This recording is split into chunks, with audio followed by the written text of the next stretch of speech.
John drifted in an immense void. There was no way to control his movement, and no place he could have gone. He wondered if anyone even knew he was alive. Not long ago, he had been a traveler. In another time, he would have been called an astronaut. But in his time, such things were more common, and words like astronaut seemed unnecessary. He had been moving with his family to another part of the galaxy. They were being transported through space, moving thousands of light years to reach a new home on a distant planet.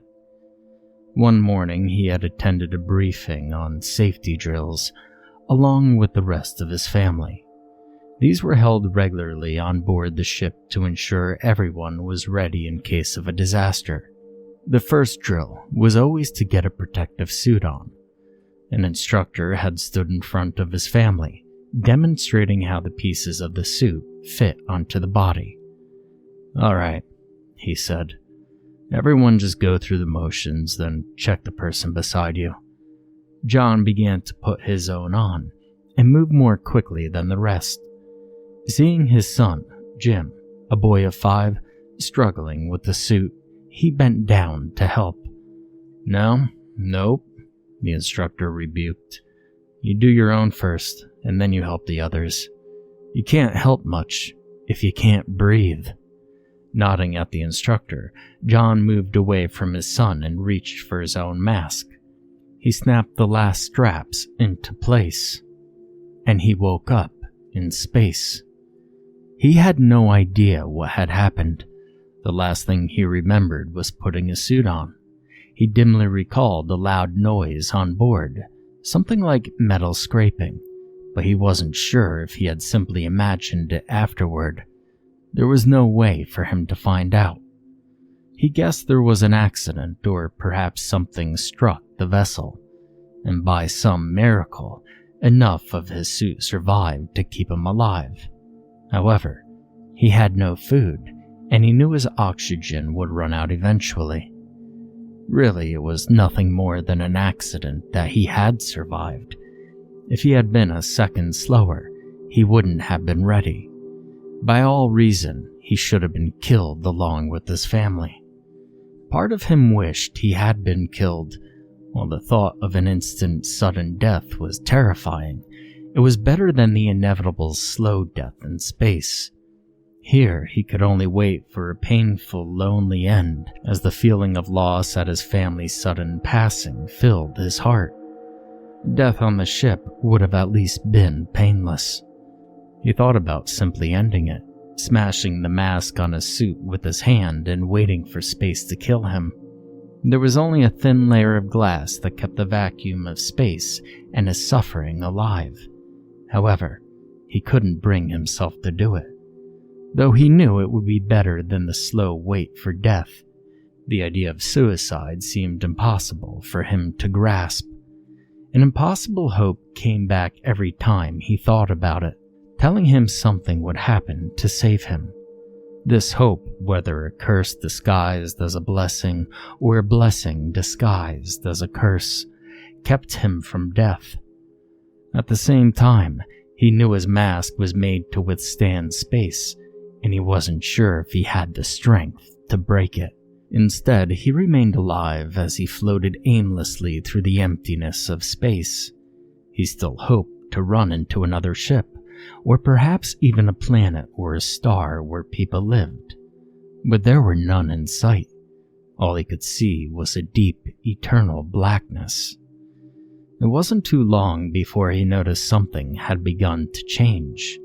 The change was so subtle, he wasn't sure if it was even occurring, and even then, he had no way to comprehend it. He could not relate anything to it, or put it into words. The best he could say is that space itself had come alive. The darkness was moving. He knew this was not right, that what he had imagined was impossible. Nothing in front of him could truly be alive, but something had begun to take shape. A portion of the darkness had become darker than the rest, blacker than black. It wasn't just that it was dark, It seemed to absorb the light around him. It made black seem light by comparison, and a void seem full. The blackness billowed out, moving and taking form, and it was coming toward him. This moving nothingness stretched further in each direction than John could see. In space, you could see almost any distance. The human eye could see a star that is thousands of light years away, and a galaxy even further. However, this thing, or this lack of anything, appeared to cover all existence, leaving nothing visible and disappearing at the edges of the universe. It was too large for him to see or even to determine if it had a shape. However, in his struggle to understand what he knew he never could, he began to see it as a massive, living being. Portions of the billowing darkness changed shape and color, forming gigantic eyes that glared at him. He saw arms reaching out of it, gigantic shapes that were coming to grasp him. It became a titanic, raving beast. In a way, it seemed soothing to make it something tangible and understandable, even a giant beast, rather than think of what it truly was. It was nothing, but less than nothing, an all-consuming nothing that was coming inevitably toward him. In his terror, he flailed his arms and legs. He struggled to get away from it, though he knew there was no way to move to get away from it. And he began to panic, and in his fright, his limbs became frozen in place. He remained still as he watched the mammoth being of darkness descend upon him. He was helpless as the eternal darkness that moved like a deadly but starving animal on the hunt, and he was its prey. But something else took his attention and filled him with awe. A light had appeared. It seemed close to him, only a few feet away. He knew it wasn't a star, as it was far too small and hadn't been there before. It held the rough size and shape of a man, and he felt comfortable staring at it. It was familiar in a way, and for that moment he forgot about the void. He struggled to move toward it, twisting his limbs as if he were swimming. It was a pointless attempt, but it felt soothing to think he had control over himself, and his actions could somehow move him toward the light and away from the dark beast. He stared into the light, and it began to change. Beams of light moved up and down its sides, leaving solid shapes behind them. The image took form as a tall, man-like creature. Man-like creature was how John would have chosen to describe it, but the only thing that distinguished it from a man was that it was in space without protection. From its appearance alone, it was a brown-haired, middle-aged man, well-dressed in a business suit and seemingly lounging in a non-existent chair. John stared at it with his mouth agape. For a moment, he forgot about the darkness and about being in space. "Well," the creature said. "What?" John stuttered. "Well, I presume you want something. You may as well ask for it," the creature replied, sounding bored. Though it seemed impossible for him to be speaking, the sound still filled John's ears whenever it moved its mouth. "What are you?" John almost shouted. "What am I? Don't worry about what I am. Doesn't really matter, does it? You have a problem, and I think you want a solution." "What are you talking about?" "I'm talking about that," the creature said impatiently and indicated the encroaching void. John looked back and forth between the infinite nothingness that was slowly coming toward him and the creature in a business suit directly in front of him. "But what is that thing?" John asked. "That thing is nothing. It is the infinite oblivion that existed forever before you and will exist forever after. You, and all like you, are only here for the briefest amount of time, and then that thing will claim you, and you'll be forgotten in time and space. You not only will be dead, but you'll no longer exist, and cease to have ever existed. What is not now may as well never have been, and to say you ever were in a meaningful way is almost an exaggeration. I know you don't want that, and there is a way out, which I can give you. John listened, trying to understand what he had heard. The beast was still coming toward him, and seemed far closer than it had before. At this rate, it would soon close in and take him. The words of the businessman resounded in his ears, and horrified him. All of his life, everything he did, everyone he knew, all gone forever, as if it had never occurred. Simply nothing. It truly was a fate worse than death. "You can save me from it?" he said, pointing at the seemingly unstoppable void. "I can. It is my trade, in fact, and my job, though I do it mainly out of boredom. This is why I appear as something you may understand as a businessman. But let me tell you, if you take too long, well, I frankly don't care enough not to leave you to your fate." "No, please don't," John cried. "What do I have to do?" The creature smiled. "Well, it's simple, isn't it? I want you to smash your mask. I want you to kill yourself." John gaped, unable to believe what he had heard. Had it really asked him to end his own life? "What? Why would you want me to do that?" he demanded. "Think of it as a trust exercise. You prove you trust me enough to give your life to me, and I let you live forever." The businessman chuckled. "Anyway, it'll amuse me, and I'm the one with the ability to save you. Do it, or you could just sit here and rot while space consumes you." John pondered the options. The truth was, he didn't trust this creature. He had no idea what it was, and it demanded that he do something that could end his life simply for its amusement, while trusting the creature would save him. He thought back to all he had gone through before. The idea of suicide. It was still beyond him. "I can't," John said, almost in tears. The creature turned to go away, leaving John in the darkness. "No, wait," John shouted. The creature faced him again, staring apathetically towards him.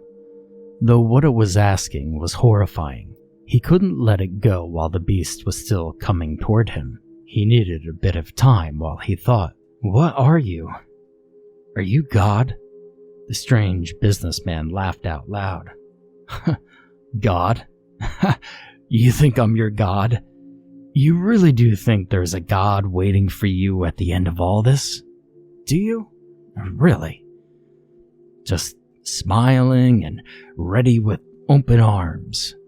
Do you really think anything like a God with power enough to create a universe would care about your tiny existence?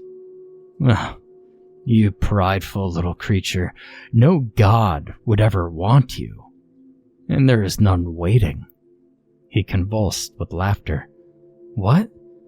But I thought that was what you were. Wasn't that what you said?" "No, you idiotic, insignificant excuse for a creature.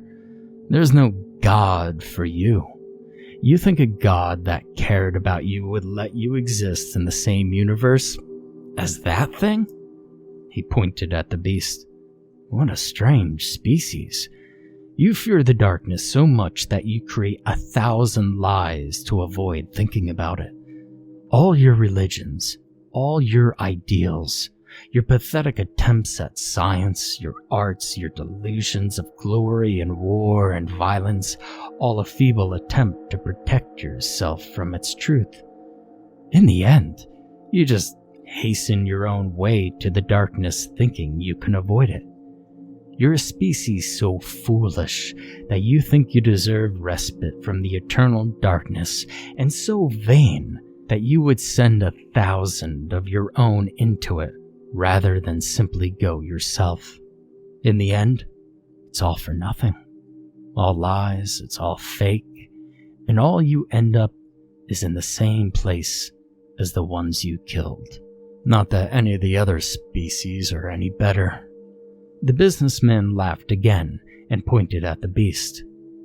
You want a god. Well, that is your god. Nothingness is your god. Nothingness is infinite. Nothingness lasts forever and extends everywhere like your beliefs of a god. You came into it, a cosmic accident the cosmos forgot. From nothing you came, and into nothing you will return. I'm not your god. I'm simply a businessman. I can offer you respite from that thing and allow you to keep existing. That is all you need to know. John stared at him for a moment. The beast was closer now, so close it was almost touching. He tried to remain calm despite the panic inside him. So, you'll save me from it. How do I know it isn't a trick? I will, and I guess you don't, the businessman said, looking away from John and into space. Anyway, I'm almost out of time. I don't care at all if you trust me or not. Do you want me to do it or not? John stared back and forth from the beast to the businessman. The horror of the void was too much to handle, and slowly he nodded his head. Yes, he said. I do want you to. The creature grinned. Good. Then smash that mask. Don't worry. I'll make sure you have the strength. John paused for a moment. He still had no idea if the creature was being honest, but he knew he had no other option. He swung his hand at the glass and saw it crack slightly. He tried again. The cracks grew and he began to feel sick with fear. He knew that soon there would be nothing left keeping him from 1,000 horrible deaths in space. The terror began to make him shake. He swung again. The glass shattered, sending shards driving into his eyes and skin. He screamed in pain, and the sound was silenced by the void. The air was sucked from his suit, and he felt his lungs collapse, making him suffocate. All heat left him, getting replaced by the absolute cold of space. The pain was excruciating, and if he could think, he would have wished for death. He knew he would be dead in seconds if nothing happened. He stared at the creature, hoping it would save him. It began to chuckle, then to laugh out loud. It was a cruel, horrible laugh, like someone who had succeeded in a terrible crime. It sent chills down John's spine. The funny thing about you humans, it said, is that all you seem to think your life is a good thing. John stared at it in shock. It began to transform, changing from something recognizable into something horrible. Dozens of tentacle-like limbs spurted out from its chest, twisting and turning with multiple joints and ending with bizarre human hands. His eyes grew and multiplied, appearing all over his body and matching the limbs in number, while the rest of his face disappeared completely. What resulted was a writhing mass of sharp, jagged angles, formless and constantly changing shape as the limbs moved and the eyes peeked out at seemingly random intervals. The beast touched John, but nothing happened. It retreated back into space and slowly disappeared forever. Death never came, but nothing else changed either. The pain was still there. Every second seemed like a year, and he struggled in immense suffering that should have killed him. It would have killed him, if he could die. John knew he had made some horrible mistake, but did not know what it meant. He tried to take back his words, but found that he couldn't move. Now you're changing your mind?" The creature laughed.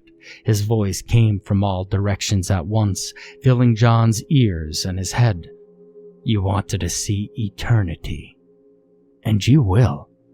John's mind was blank with terror. The horror at the thought of eternal existence in the void of space, with never any respite or hope, filled him. He wished now that the beast would come back, that the void would claim him, that he could finally die. But nothing came. The creature watched him struggle, laughing as it did. "I must thank you. This really has been amusing," it said. Another light had come and began to rotate around it. "I hope you enjoy your eternal existence," it said, and left the same way it had come in. John continued to float through the eternal void. He didn't fully understand what had happened and doubted that he ever would. Perhaps he encountered some kind of demon or devil if there was one, or perhaps it was just some kind of prank played by a more powerful species. He had no way of knowing, and guessed that it really didn't matter. The pain continued and never changed. He wished he could die, as death would be better than even a moment of it. But he knew he never would. He simply remained. He remained as anyone who ever knew his name passed away. He remained as the last remnants of humanity vanished. He remained as all the living things in the universe died out, never to return. He remained as the stars shrank and turned cold, and all the energy in existence was used up forever. He remained until the only thing left in the universe was his silent, eternal scream.